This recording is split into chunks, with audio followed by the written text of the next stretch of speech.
Assalamualaikum everyone, this is Arif. Welcome back again to my natural studio. আমরা অনেকেই খুব দ্বিধাদ্বন্দ্বের মধ্যে আছি যে brother I can't question and answer in English.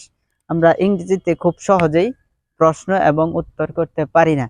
So যারা ইংরেজিতে প্রশ্ন এবং উত্তর করতে পারেন না তাদের জন্য আজকের এই প্র্যাকটিস সেশনটা it will be very helpful for you. Okay, so in this video we are going to learn how to make question easily with how ব্যবহার করে আপনি কিভাবে কোয়েশ্চেন তৈরি করবেন এবং অ্যানসার তৈরি করবেন we will know from this video. Okay, let's start. how শব্দের অর্থ হচ্ছে আমরা বেসিক্যালি যেটা জানি সেটা হচ্ছে কেমন। ওকে, how do you know, তুমি কেমন করে জানো, right? how do you know, তুমি কেমন করে জানো, অথবা কিভাবে, কেমন অথবা কিভাবে, right? so how do you go, তুমি কিভাবে যাও। how do you learn, তুমি কিভাবে শিখো। how do you talk, তুমি কিভাবে কথা বলো। how do you learn English, তুমি কিভাবে ইংরেজি শিখো। how do you practice English, তুমি কিভাবে ইংরেজি প্র্যাকটিস করো, রাইট? শুধু কিন্তু আপনি এইভাবে বলতে পারেন how do you, ইউর পরে জাস্ট আপনি ভার্ব ওয়ানটা চেঞ্জ করে আরো অনেক কোয়েশ্চেন আপনি তৈরি করতে পারেন। how do you make YouTube video, তুমি কিভাবে ইউটিউব ভিডিও বানাও। how do you shout, তুমি কিভাবে মানে চিৎকার করো। shout মানে জোরে কথা বলা। how do you shout, তুমি কিভাবে চিৎকার করো। how do you act, তুমি কিভাবে অভিনয় করো। how do you make cake, তুমি কিভাবে কেক তৈরি করো।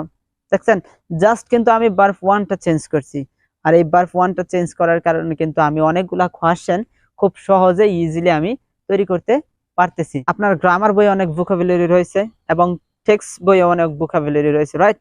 সো ওই ভার্ব ওয়ানগুলো আপনি খুঁজে বের করেন এবং জাস্ট নোট করে আপনি এই ভার্ব ওয়ানটা চেঞ্জ করে অনেক কোয়েশ্চেন ইজিলি আপনি তৈরি করেন। ওকে, এখন হচ্ছে আপনি বলবেন যে ব্রাদার হাউ দিয়ে তো কোয়েশ্চেন করা শিখলাম, এখন আমি খুব সহজেই ইজি ভাবে কোয়েশ্চেন তৈরি করতে পারবো।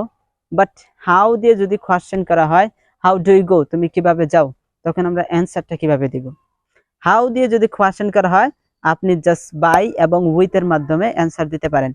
যে জায়গায় বাই প্রয়োজন সে জায়গায় বাই ইউজ করবেন এবং যে জায়গায় উইথ প্রয়োজন সে জায়গায় উইথ ইউজ করবেন। ফর এক্সাম্পল, আপনি বলতে পারেন হাউ ডু ইউ গো, তুমি কিভাবে যাও।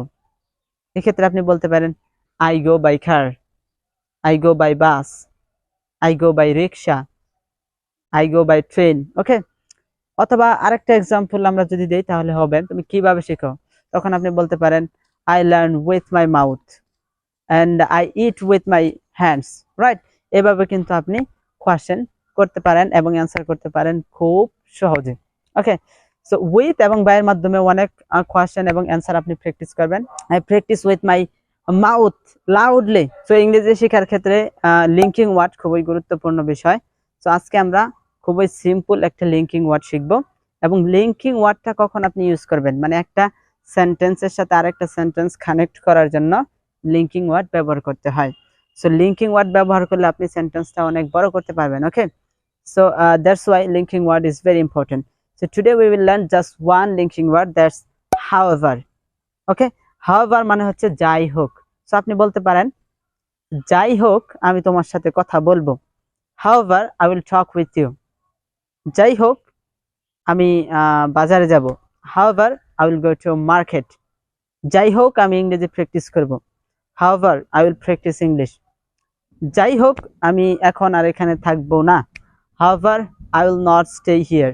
সো এইভাবে কিন্তু আপনি however ইউজ করে অনেক সেন্টেন্স তৈরি করবেন। ওকে, যাই হোক আমি তার সাথে কথা বলি না, however I don't talk with him অথবা her.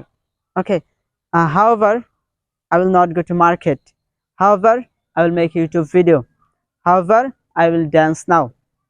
সো এইভাবে however ইউজ করে আপনাকে কিন্তু 30টা 40টা করে বাক্য তৈরি করতে হবে এবং loudly বলতে হবে। You have to say loudly if you want to speak fluently. For speaking fluently, you have to say loudly.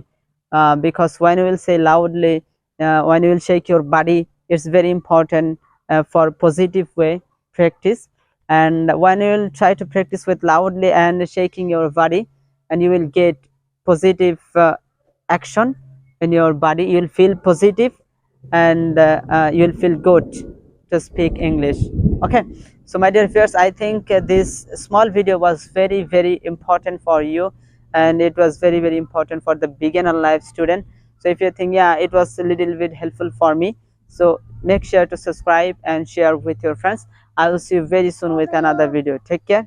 Bye bye.